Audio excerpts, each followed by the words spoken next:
तुझे ये वादा करना पड़ेगा, ना तू किसी से झगड़ा करेगा, ना किसी से मारपीट करेगा। मैं आपकी सर की कसम खा के कहता हूँ कि आज के बाद मैं गुस्सा कभी नहीं करूंगा।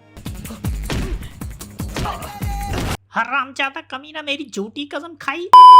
फिल्म की शुरुआत होती है हमारे सलमान भाई से, the man, the myth, the legend, जिसका फिल्म में नाम समीर मल्होत्रा होता है। ये बंदा चलता फिरता रेड फ्लैग है जो हर 2 मिनट में गुस्सा करने लग जाता है और हर 5 मिनट में गोवा के बीच में नाचने लगता है। And he is the most talented guy in the film.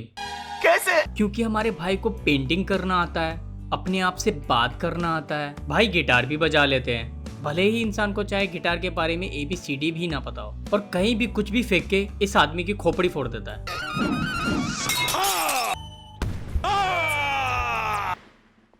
Out ji colonel साहब, गेट आउट।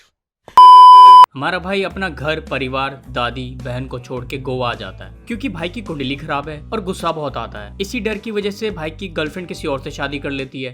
एक बात सुनो सभी, तुमसे कोई लड़की प्यार नहीं कर सकती, सिर्फ डर सकती है। क्यों? क्योंकि तुम्हारे अंदर इतना गुस्सा है कि मुझे भी डर लगता है। डैम, और तभी तो ये भाई की जिंदगी से भाग गई थी।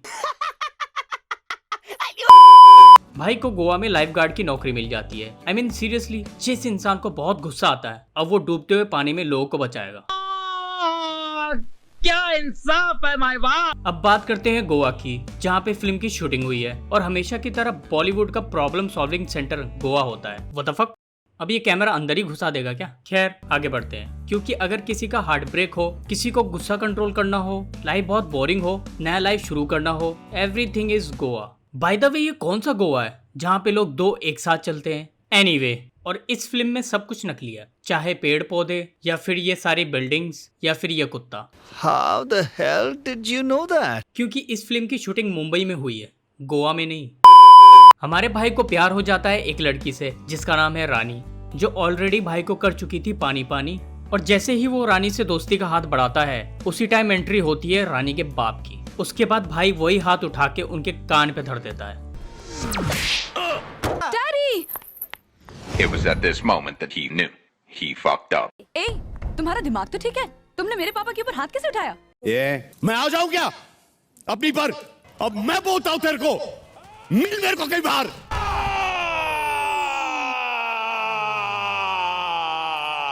अब तो माफ कर दो ना इसे।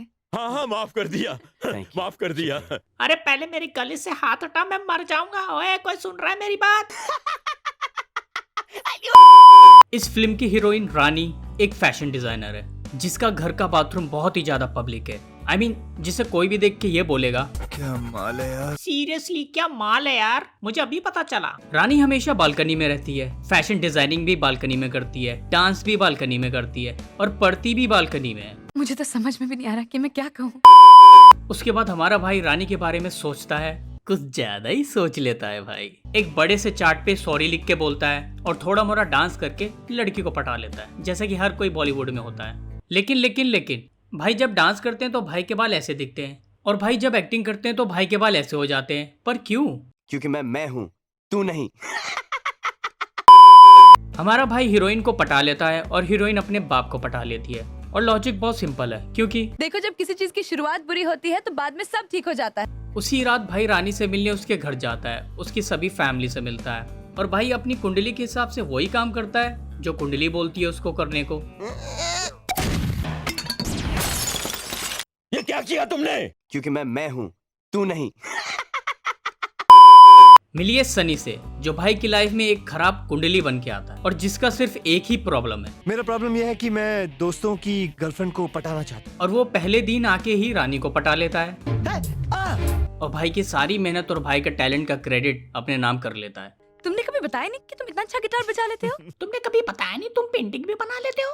तुमने कभी बताया नहीं तुम समीर को चूतिया बना लेते हो? तुमने कभी बताया नहीं तुम कुत्ता भी चुरा लेते हो? तभी तुम खतरों के खिलाड़ी हो। हमारा भाई उस टाइम सच्चाई बता नहीं पाया क्योंकि हमारा भाई बाथरूम में लैट्रिन कर रहा था। वो इस वक्त लैट्रिन में है। और जब बताने की बात आई तो भाई गूंगा हो गया। मेरी अब बात करते हैं इस फिल्म की सपोर्टिंग कास्ट की। मिस्टर दुग्गल, जो मकान मालिक होते हैं और कभी अंधे होते हैं, कभी बहरे होते हैं, कभी गूंगे होते हैं, मतलब सब कुछ एक ही सीन में चल रहा है। और वो भी कम पड़ा तो पुलिस वाले का कॉस्प्ले भी कर लिया। और दूसरी तरफ है राजपाल यादव, जिसका इस फिल्म में डबल रोल है बिना किसी मतलब के। पहले तो वो पंडित होके गंदी से गंदी एडवाइस देके भाई की ऐसी की तैसी करवा देता है, मेरा मतलब है इसकी ऐसी की तैसी करा देता है। और दूसरी तरफ वो एक गोवा का छपरी गुंडा है, जिसका फिल्म में होना या ना होना बराबर है। पर हाँ, एक चीज जरूर कहना चाहूंगा, तुम चाहे कितनी भी अच्छी एक्टिंग कर लो, चाहे कितनी भी डबल रोल कर लो, पर इस फिल्म का सारा क्रेडिट ये कुत्ता लेके गया है। ये बॉलीवुड फिल्म का इकलौता ऐसा कुत्ता है जो हर सीन में आपको दिखाई देगा। नहाते हुए, खाते हुए, चलते हुए, फैमिली की गॉसिप, फैमिली का प्यार, भाई का प्यार, बहन का प्यार और पापा जी का प्यार। बस हगना बाकी रह गया था, वो भी दिखा देते। उसके बाद इस फिल्म का सबसे बड़ा क्लाइमेक्स तब आता है जब भाई रानी की माँ से मिलते हैं और बोलते हैं मैं तुमसे बहुत प्यार करता हूँ, ये बात तुम कर्नल को बता दो, क्योंकि प्यार किया तो डरना क्या। और कहीं ना कहीं इसको ये लगने लग जाता है कि ये रानी से नहीं मेरे से प्यार करता है, क्योंकि भाई की माँ तो यही बोल के गई थी। तुमने मेरे समीर पर क्या जादू कर दिया है? अरे वो तो तुम्हारे प्यार में पागल हो गया है। एक बार तो शादी के लिए राजी हो जा। और ये सब देखने के बाद कोई भी राजी नहीं होगा, ना ही कर्नल होगा और ना ही रानी होगी। और एक ही सीन में डिफरेंट आईब्रोज को देख के तो मैं भी राजी नहीं रहूंगा। ऊपर से तीनों ने सेम लाल कपड़े पहने, वो भी एक ही सीन में, लगता है कोई फैमिली ड्रेस कोड है। और ये सब देखने के बाद रानी हो जाती है कंफ्यूज्ड। वो फैसला नहीं कर पाती है वो समीर से प्यार करती है या सनी से, क्योंकि मेरे लिए फैसला करना बहुत मुश्किल हो गया है। उसके बाद वो तकिया लगा के सो जाती है और सब कुछ भगवान के ऊपर छोड़ देती है, क्योंकि ऐसा उसकी माँ ने कहा था। तो फिर भगवान पर छोड़ दो। और दूसरी साइड भाई अपना सामान वामान पैक करके रानी और गोवा छोड़ के घर जाने का फैसला करते हैं। खुशी से थोड़ी ना जा रहा हूँ, हालात ही कुछ ऐसे हो गए कि जाना पड़ेगा। तूने उसे छोड़ने की हिम्मत कैसे की?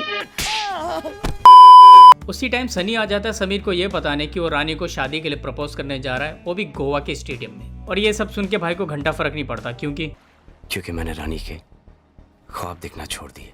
उसके बाद सनी भाई को कुछ ऐसा बोल देता है कि भाई के अंदर का सलमान खान जाग जाता है। रानी, I love you! रानी, मुझसे शादी करोगी? ये सब सुनने के बाद भाई की गांड में ऐसा कीड़ा काटता है कि भाई उसका पीछा करते करते स्टेडियम पहुंच जाता है। फिर भी भाई को इतनी धूप में पसीना नहीं आ रहा और ना ही सांस फूल रही है। एनीवे, भाई को माइक दिखता है और भाई माइक के पास जाते हैं और माइक को पकड़ के रानी एक बार नहीं, 2 बार नहीं, 3 बार नहीं, सीधा 12 बार रानी रानी बोला है, वो भी डिफरेंट कैमरा एंगल के साथ। भाई रानी, रानी, रानी, रानी, कहाँ हो तुम रानी? रानी, रानी। एंड फाइनली भगवान की कृपया से ये इसको चुप करा देती है। Sameer, I'm here, Sameer, Sameer. उसके बाद भाई भी सबके सामने रानी को प्रपोज कर देते हैं शादी के लिए। रानी, मुझसे शादी करोगी? मुझसे शादी करोगी? मुझसे शादी करोगी? शादी का नाम सुनते ही सब लोग बहुत खुश हो जाते हैं, बहुत एक्साइटेड हो जाते हैं, पर रानी को आने में बहुत टाइम लगेगा। रानी जब तक आ रही है उससे पहले मैं एक नई वीडियो अपलोड कर दूंगा। जब तक वीडियो को लाइक करे, शेयर करे और सब्सक्राइब करे।